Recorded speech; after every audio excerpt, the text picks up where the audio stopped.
Bonjour, bienvenue à tous donc dans cette cérémonie des vœux de la Chambre de commerce et d'industrie du Morbihan. Chambre qui a donc un nouveau président qui souhaite présenter ses vœux, si possible, d'une nouvelle manière. Je vous demande donc d'applaudir et d'accueillir Pierre Montel qui est à mes côtés. Bonjour, bonjour à tous. Voilà, Pierre Montel, nouveau président de la Chambre de commerce. 3 mots-clés, Pierre, qui vont nous guider tout au long de cette cérémonie des vœux, qui nous donnent cette nouvelle vision du président de la Chambre de commerce. Compétence, compétitivité et complémentarité. Alors on va revenir sur ces 3 termes. Compétence tout d'abord, avec donc un nouveau président, que l'on espère compétent, mais aussi de nouveaux élus, Pierre. Et tout à fait. C'est d'abord avec un peu d'émotion que je veux vous accueillir aujourd'hui pour ma première cérémonie des vœux. Et en tant que président de la Chambre de commerce, émotion qui est de prendre la responsabilité d'un établissement dont j'ai appris à connaître au cours de 2 mandats précédents le fonctionnement. Émotion de succéder à Jean-François Le Tallec, notre président, qui a laissé une forte empreinte au long de ces 16 années. Et je le remercie à nouveau.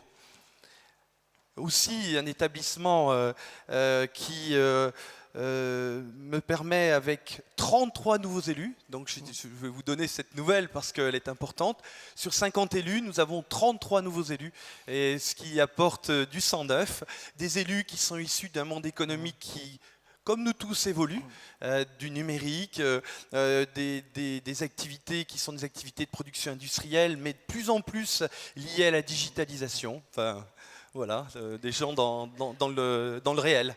En tout cas, représentatif de ce qu'est l'économie morbihanaise aujourd'hui. Donc compétence avec des nouveaux élus et compétence avec de nouvelles élus, eux également. Alors, est-ce qu'on arrive à la parité, enfin, à la Chambre de commerce? Alors, pas de langue de bois. Oui et non. Oui, pourquoi? C'est pas une réponse de breton, ça, non, c'est une réponse de normand, hein, Pierre. 26% des entreprises bretonnes sont dirigées par des femmes. Notre liste est composée de 13 élus, soit 26% de la liste.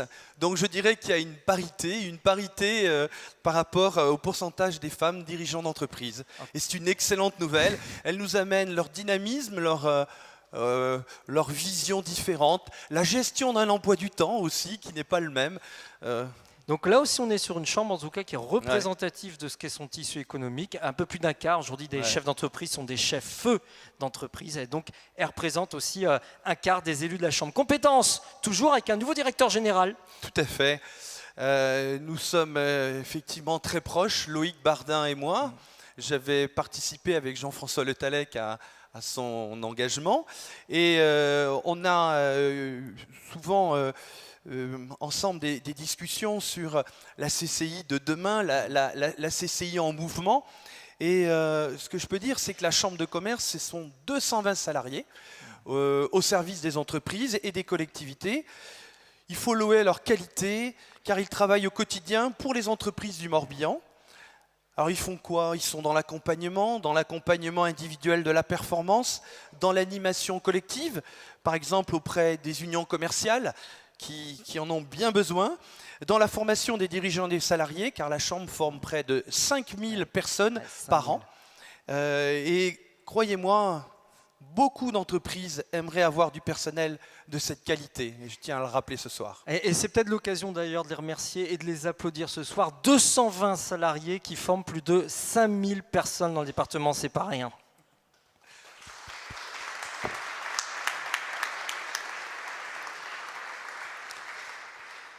Toute dernière chose, on peut rappeler au passage que la Chambre de commerce du Morbihan, elle reste proche du terrain, malgré toutes les réformes, malgré les changements, elle reste complètement implantée sur son territoire. Là aussi, Pierre, c'est important de rappeler où et comment. Je tiens effectivement à rappeler que la Chambre du Morbihan, elle est présente sur 5 délégations, Lorient, Vannes, Auray, Pontivy, Pleuhermel. Ce mode d'organisation nous permet d'être au plus proche avec les 50 élus, parce que ces délégations sont composées d'une dizaine d'élus chacun, qui leur permet d'être en lien avec les collectivités, avec les entreprises, et de nous donner la possibilité d'organiser des actions départementales, mais implantées et actives sur tous les territoires morbihanais.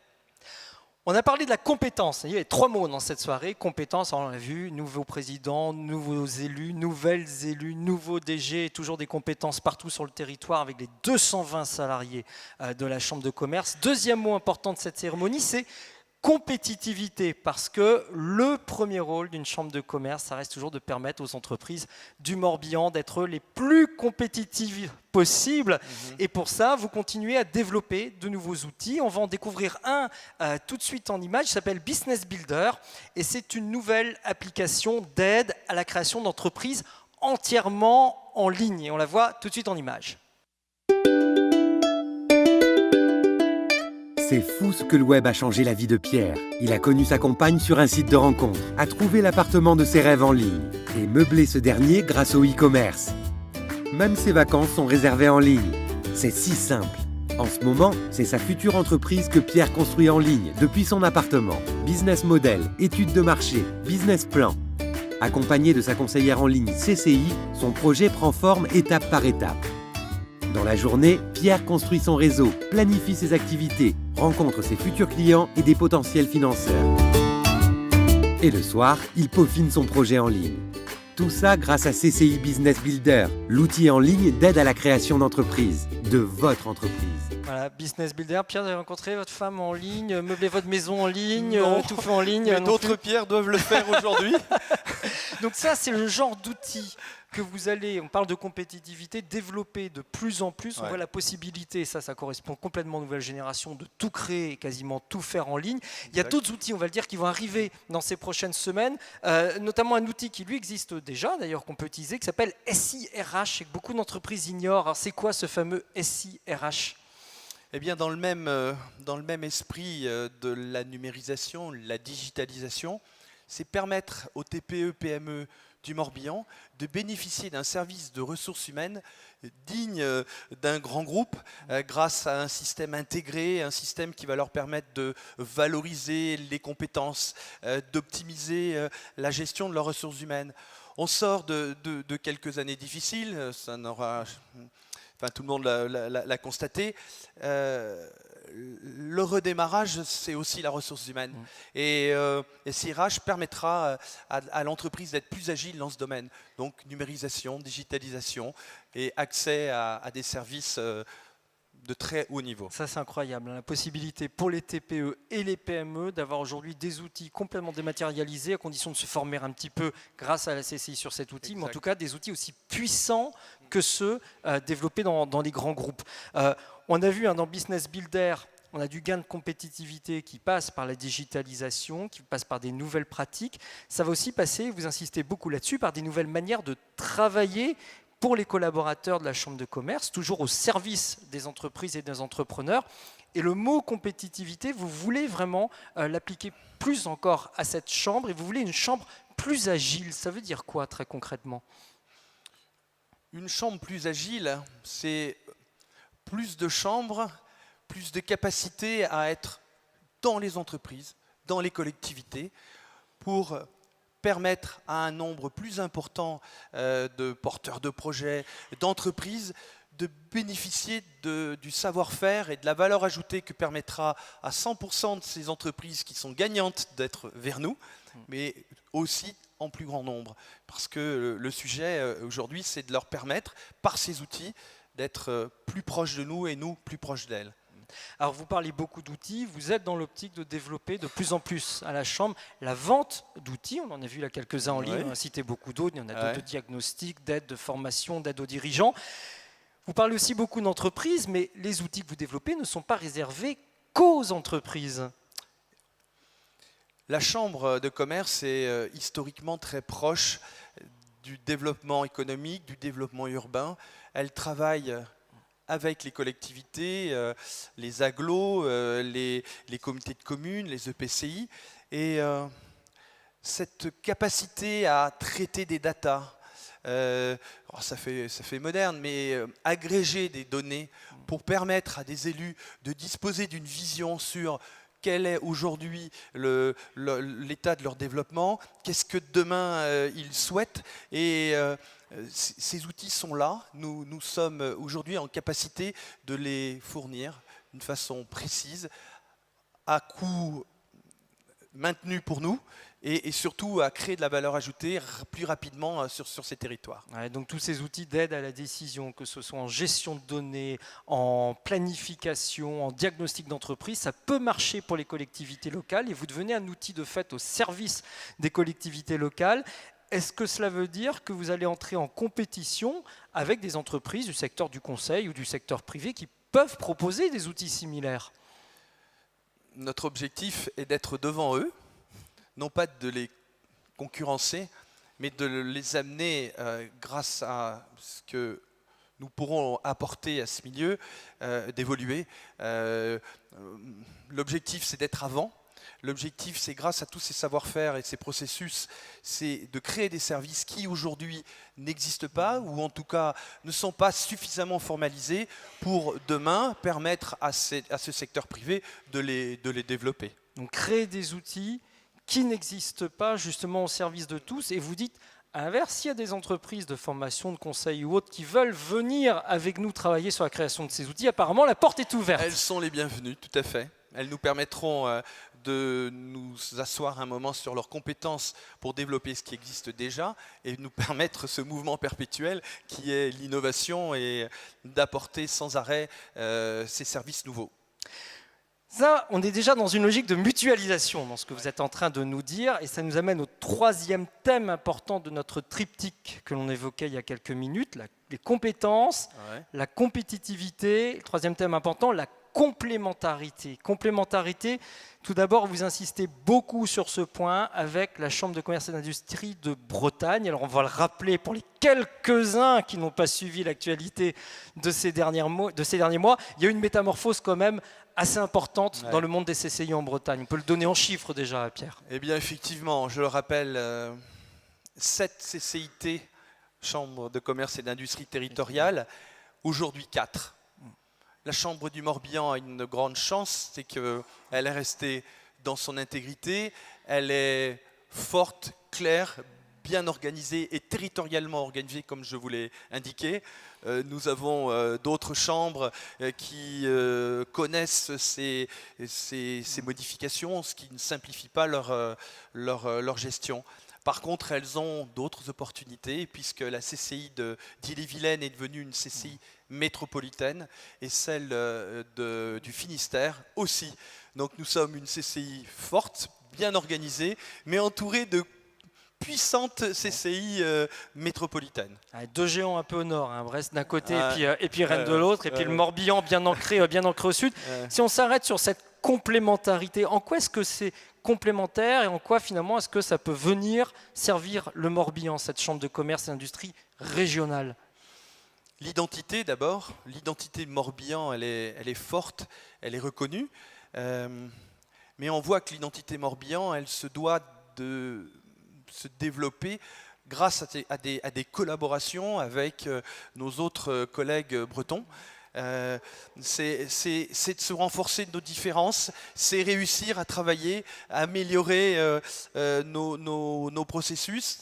On va par exemple disposer de compétences reconnues dans le domaine de la transition énergétique, le réseau Smile, tout ce que nous avons permis de développer sur la Bretagne, et d'autres chambres, elles, de leur côté, auront peut-être plus de compétences dans d'autres domaines. Donc notre objectif est de permettre à ces 4 chambres de se renforcer les unes les autres pour être au plus près des attentes de nos élus, tant les élus régionaux que les élus locaux. Ça, c'est aussi une grande nouveauté. À partir de cette année, à partir de 2017, cette chambre de commerce régionale permettra aussi de parler d'une seule voix vis-à-vis de la région, entre autres, et ça, c'est quelque chose qui vous tient à cœur. Effectivement, c'est de pouvoir exprimer d'une seule voix, par un lobbying, une présence à Rennes. Il faut être très clair, le pouvoir régional est fort. Et d'avoir défini des axes pour chacune de nos chambres, de spécialités, pour être compétents, chacune dans différents domaines, mais la somme du réseau dispose de compétences reconnues, territorialement bien réparties. C'est l'enjeu que nous aurons à mener. Donc c'est aussi une opportunité. C'est pas qu'un risque, c'est une opportunité pour le Morbihan. Opportunité. Complémentarité, vous l'avez dit, avec les autres acteurs, avec les autres CCI de la région Bretagne. Complémentarité que vous souhaitez énormément développer également en 2017 avec des acteurs qui ne sont d'ailleurs pas forcément du monde économique. On peut citer un exemple qui est en cours, qui est un concours que vous avez lancé par exemple sur l'innovation et le handicap. C'est quoi le principe de ce concours ? Alors c'est un concours national. C'est un concours qui va permettre de réunir des startups, et elles sont importantes dans le Morbihan, importantes à Lorient, et le handicap. Donc le centre de compétences de Carpap, tous connus. Ce concours a été lancé pour permettre de faire connaître des startups œuvrant dans le domaine du handicap. Parce qu'on le sait, l'assistance à la personne nécessite des traitements d'informations en grand nombre. Et aujourd'hui, 300 000 connexions ont eu lieu sur le site de Start-up et Handicap, ce qui nous projette dans un niveau qui est largement supérieur à ce qu'on a l'habitude de découvrir quand on lance des concours. Il y a eu 80 dossiers qui ont été déposés, ce qui est très important, et 51 dossiers qui sont éligibles. Alors, ce qui est très original dans ce concours, c'est que peut-être il y a quelques années, la Chambre de commerce aurait eu l'idée, d'ailleurs, faire un concours pour les startups et le handicap seul. Là, vous êtes allé chercher des partenaires qui ne viennent pas d'ailleurs forcément du monde économique, puisque vous avez travaillé avec le centre de Carpap, vous avez travaillé avec la préfecture, vous avez travaillé avec une banque, on peut dire le CMB, travaillé avec Audelor derrière. Et là, vous dites la mutualisation paye, parce que l'on voit qu'à plusieurs, finalement, on a des résultats en termes de dépôt de dossier ou de consultation de notre site qu'on n'aurait pas eu seul. Bien évidemment. Un exemple, c'est 60 000 € de dotation. Je pense qu'un tel niveau de dotation va provoquer un intérêt parce que derrière, les entreprises lauréates vont pouvoir disposer de fonds pour poursuivre leur recherche et développement. Donc ça nous permet d'atteindre un niveau en lien avec, là aussi, l'université. Enfin, on est ravi de la dimension que prend ce concours. Voilà, travailler avec des acteurs de plus en plus larges autour de vous, et on voit que ça paye, parce que ces chiffres pour l'instant n'étaient pas sortis. C'est une annonce ce soir. Oui, c'est une 80 annonce, projets reçus, 51 projets retenus, et des résultats du concours bientôt. Le 2 février. Voilà, 2 février. Donc ça ne traînera pas. À noter sur les agendas. Voilà. Et probablement des leaders de demain dans le Morbihan, et peut-être ailleurs, mais des leaders de demain dans ce domaine. Ça, c'est tout ce qu'on espère. Oui. Dernière complémentarité, on l'a vu, complémentarité avec les CCI, complémentarité avec des acteurs qui ne sont pas forcément de l'économie, complémentarité également de territoire. Et vous nous dites qu'il y a peut-être un territoire qui est en train de se dessiner en ce moment autour de la nationale 165. Exact. Et vous plaidez pour ce nouveau territoire qui irait d'où ? De Quimper à Vannes ? À Vannes, de Quimper à Vannes. J'ai assisté à une belle intervention là, de ces élus qui nous ont montré le chemin. C'est rééquilibrer le développement de la Bretagne, c'est trouver sa place entre Rennes, Brest et Nantes, c'est constituer un axe fort entre Quimper et Vannes. Donc ce que je peux leur dire, c'est qu'on va réfléchir ensemble pour que le réseau et la Chambre travaillent pour, pourquoi pas, créer une métropole Arc-Sud-Bretagne, mais tout à fait ouvert, puisque vous nous montrez, les élus nous montrent leur capacité à travailler au-delà de leur département. Donc je pense que la Chambre, elle, doit aussi être capable de montrer qu'elle va transcender son département pour pouvoir développer cet arc sud. Un arc sud métropole, ce qui est une réalité entre Quimper et Vannes face aux régions de métropole de Rennes ou à celle de Brest ou à celle de Nantes qui est également à nos portes. Qui est à nos portes. On a vu notre triptyque sur les compétences, compétitivité, complémentarité, donc 3 termes que vous voulez qui rythment cette année en interne et en externe dans cette chambre de commerce. Mais puisqu'on est quand même dans une cérémonie de vœux ce soir, Pierre, je vous laisse présenter vos vœux, j'ai envie de dire, officiels. Merci. Effectivement, c'est une forme un peu inhabituelle et j'espère qu'elle vous aura plu. Nous ne sommes pas tout seuls au monde. Je n'oublie pas toutes les coopérations, tous les partenariats, tous les soutiens de tous ordres dont nos actions ont bénéficié. Et je tiens à remercier et à formuler mes vœux de bonne santé, de bonheur et de réussite professionnelle à vous tous pour permettre à notre établissement et les entreprises de Morbihan de concourir à la réussite du département du Morbihan. Ouais. Voilà. Et on va se quitter sur une petite fierté en image, là aussi une annonce que l'on fait ce soir avec la CCI du Morbihan qui est sélectionnée avec 50 autres chambres de commerce pour être pilote sur un nouveau projet important pour les entreprises. Là, vous allez, ça s'appelle CCI Store. Donc c'est un nouvel outil numérique, encore un, qui va nous permettre d'être encore plus proche des entreprises. Et je vous laisse le découvrir puisque nous sommes parmi les 50 chambres de commerce à pouvoir le tester. Et on va le découvrir tout de suite en images également. La digitalisation des entreprises est en marche et s'accélère. Aujourd'hui, on assiste à une large diffusion des outils numériques au sein des entreprises, y compris dans les PME et les TPE. Cette digitalisation permet des gains de compétitivité et de visibilité. Elle représente de véritables opportunités de croissance. Une multitude de services en ligne naît chaque jour. Encore faut-il pouvoir se repérer dans ce foisonnement digital et trouver le bon service au bon moment pour le bon usage. Aller vite et à l'essentiel. En imaginant CCI Store, les CCI ont voulu accompagner et guider les entrepreneurs dans leur choix de services en ligne. CCI Store permet aux créateurs, aux dirigeants, aux repreneurs de trouver des applis, des outils en ligne, des tutoriels développés par les CCI, mais aussi par des startups ou des opérateurs publics. Chaque CCI pourra enrichir l'offre nationale de solutions locales adaptées à son territoire et dédiées au développement et à la vie des entreprises. CCI Store, c'est simple. L'entrepreneur se connecte avec un ordinateur, une tablette ou un smartphone, renseigne sa position géographique pour accéder au bouquet de services personnalisés. Il choisit les outils en ligne adaptés à son besoin, ses moyens et son niveau d'usage du numérique. Avec CCI Store, il progressera à son rythme vers la digitalisation de son activité pour se financer, recruter, aller à l'international ou se simplifier la vie en effectuant ses démarches en ligne. CCI Store garantit une offre qualifiée par les CCI et évaluée par les utilisateurs. Parce que les vitrines magiques n'impressionnent plus personne et qu'on ne croit qu'aux promesses tenues, les CCI ont voulu une plateforme de services conçue par des entrepreneurs pour des entrepreneurs. Voilà, CCI Store qui va être déployé donc dans le Morbihan, pilote dans cette manière, dans ce domaine, grâce à sa chambre de commerce et d'industrie. Ouais. Merci Pierre pour cette présentation des vœux. On peut l'applaudir lui aussi, lui souhaiter une bonne année à la tête de cette CCI.